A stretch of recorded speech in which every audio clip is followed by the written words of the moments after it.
Bosku, selamat pagi. Jumpa kembali bersama saya Revita Febriani di channel Pilar Mas Investindo Sekuritas.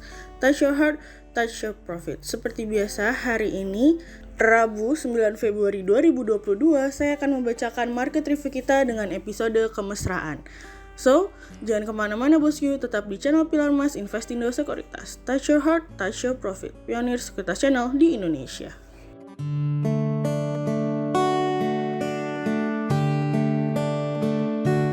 Mari kita mulai pagi ini dengan Global Economics Calendar. Yang pertama ada dari US NFIB Small Business Optimism, turun dari sebelumnya 98,9 menjadi 97,1 dari Bloomberg. Yang kedua ada dari US Trade Balance, turun dari sebelumnya minus 79,3 billion dolar menjadi minus 80,7 billion dolar dari Bloomberg. Yang ketiga ada dari Japan Labor Cash Earning Year on Year, turun dari sebelumnya 0,8% menjadi minus 0,2% dari Bloomberg. Selanjutnya ada dari Corporate News. Yang pertama ada dari PT Bank Tabungan Negara Persero Tbk atau BBTN, laba bersih bank melonjak 48,3% pada tahun 2021 dari kontan.co.id. Yang kedua ada dari PT Asia Simas Fiat Glass Tbk atau AMFG, meyakini dapat terus meningkatkan kinerjanya di tahun 2022 dari kontan.co.id. Kemudian pada perdagangan hari Selasa 8 Februari 2022, IHSG ditutup melemah 15 poin atau 0,23% menjadi 6.789. Sektor healthcare, basic materials, transportation and logistic, consumer non-cyclical, infrastruktur, properties and real estate, consumer cyclical, energi, industrial bergerak negatif dan mendominasi penurunan IHSG kali ini. Investor asing di seluruh pasar membukukan pembelian bersih sebesar 1.497 miliar rupiah. Cerita hari ini akan kita awali dari kemesraan Amerika dan Jepang. Amerika dan Jepang sudah melakukan gencatan senjata yang dimana sebagian besar pengiriman baja dari negara-negara Asia akan masuk dengan bebas tarif untuk pertama kalinya sejak 2018. Hal ini diberikan oleh Amerika sebagai langkah awal untuk memerangi praktik perdagangan Cina yang sangat merugikan industri mereka. Amerika sendiri menangguhkan pungutan sebesar 25% atas impor baja yang masuk dari Jepang hingga 1,25 juta metrik ton per tahun. Amerika sendiri mengimpor sekitar 1,7 metrik ton baja dari Jepang pada tahun 2017, tahun terakhir yang belum terkena tarif. Dari angka sebanyak itu pada tahun 2017 kemudian terjadinya penurunan hingga 1,17 juta ton pada tahun 2019 karena adanya tarif tersebut. Menteri Perdagangan Amerika Gina Raimondo mengatakan kepada kita semua, pengumuman yang disampaikan merupakan kesepakatan yang dibuat dengan Uni Eropa sebelumnya yang dimana justru membantu Amerika untuk membangun kembali hubungan dengan para aliansi kami di seluruh dunia untuk memerangi praktik perdagangan Cina yang tidak adil. Menteri Perdagangan Jepang Koichi Hagiuda juga mengatakan bahwa ini merupakan salah satu langkah maju, namun permintaan Jepang tidak akan berhenti sampai sini. Karena Jepang akan terus berusaha melakukan negosiasi lebih keras bagi Amerika untuk mendapatkan resolusi yang lebih lengkap. Sementara itu, Amerika dan Uni Eropa juga meningkatkan kesepakatan mereka dalam pengaturan global yang lebih luas untuk mengatasi kelebihan kapasitas non-pasar dan akan memberikan sanksi terhadap negara-negara yang tidak memenuhi target rendah karbon untuk baja dan aluminium. Para pembuat baju di Amerika memberikan peringatan untuk dapat berhati-hati agar jangan sampai negosiasi atas pelonggaran impor baja tersebut justru memberikan kesempatan bagi Cina untuk menembus pasar Amerika. Para pembuat baja tersebut juga khawatir bahwa Eropa dan Jepang yang menerima pelonggaran tersebut mengimpor logam dari negara yang memiliki larangan untuk dikirim ke Amerika sehingga dapat menambah pasokan di Amerika yang membuat harganya mengalami penurunan. Oleh sebab itu, saat ini mereka juga ingin memastikan bahwa impor baja dari Jepang benar-benar diproduksi di Jepang sehingga kerjasama ini dapat menunjukkan satu langkah yang lebih maju. Dari Uni Eropa dan Jepang, Amerika juga ini melakukan negosiasi yang sama dengan Inggris untuk berbicara masalah tarif terkait dengan baja dan aluminium.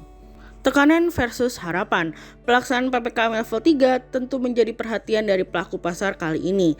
Pemerintah telah menetapkan sejumlah wilayah seperti Jakarta, Bogor, Depok, Tangerang, dan Bekasi, Bali, Yogyakarta, hingga Bandung Raya sebagai daerah PPKM level 3. Dalam PPKM level 3, sejumlah kegiatan seperti kegiatan perkantoran, swalayan, hingga kunjungan ke tempat peribadatan akan diperketat. Berdasarkan data dari Worldometer, sebaran kasus harian varian Omicron telah melebihi kasus harian pada saat gelombang varian Delta di bulan Juni hingga Juli tahun lalu.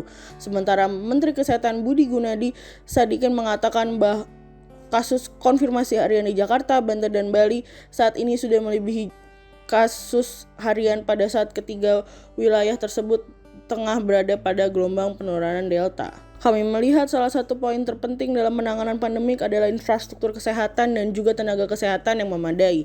Hal tersebut tentu dapat difokuskan oleh pemerintah agar menjaga tenaga kesehatan terhindar dari sebaran virus sehingga pelayanan dapat berjalan optimal.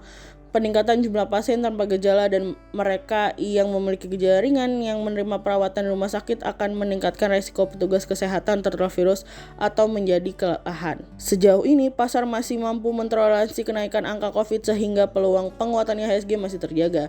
Namun kami sendiri juga tidak bisa menutup mata dengan pertanyaan apakah IHSG masih bisa terjaga tren positifnya apabila memasuki level 4. Tentu hal tersebut bukanlah sesuatu yang kita inginkan. Namun juga kita tidak bisa menutup mata dari sebuah hal yang berpotensi untuk terjadi.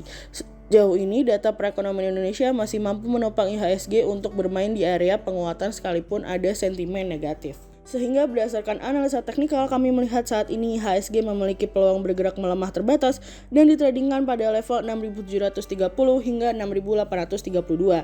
Ada potensi usaha untuk menguat hari ini. Stock watch pilihan dari Pilar Mas. Yang pertama ada dari Adro, yang kedua ada dari PTBA, dan yang ketiga ada dari Pewon. Berikut dua saham pilihan dari Pilar Mas. Yang pertama ada dari BBTN atau PT Bank Tabungan Negara Persero Tbk tahun 2021 di mana perusahaan mencatatkan kinerja positif. Hal ini seiring dengan pertumbuhan laba bersih 48,3% menjadi 2,37 triliun rupiah pada tahun 2001 dibandingkan tahun 2020 yang sebesar 1,6 triliun rupiah.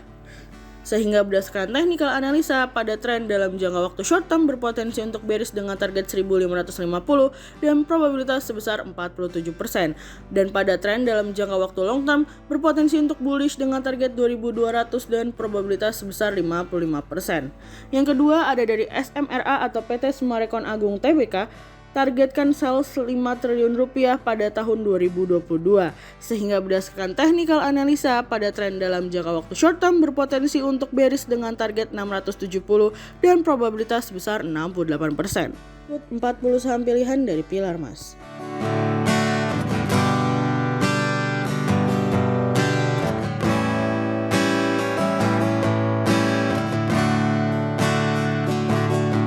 Sekian market review kita untuk hari ini. Untuk lebih lengkapnya bosku bisa mengunjungi website kami di www.pilarmas-investindo.co.id. So, jangan lupa untuk like, subscribe, dan tonton terus channel Pilar Mas Investindo Sekuritas.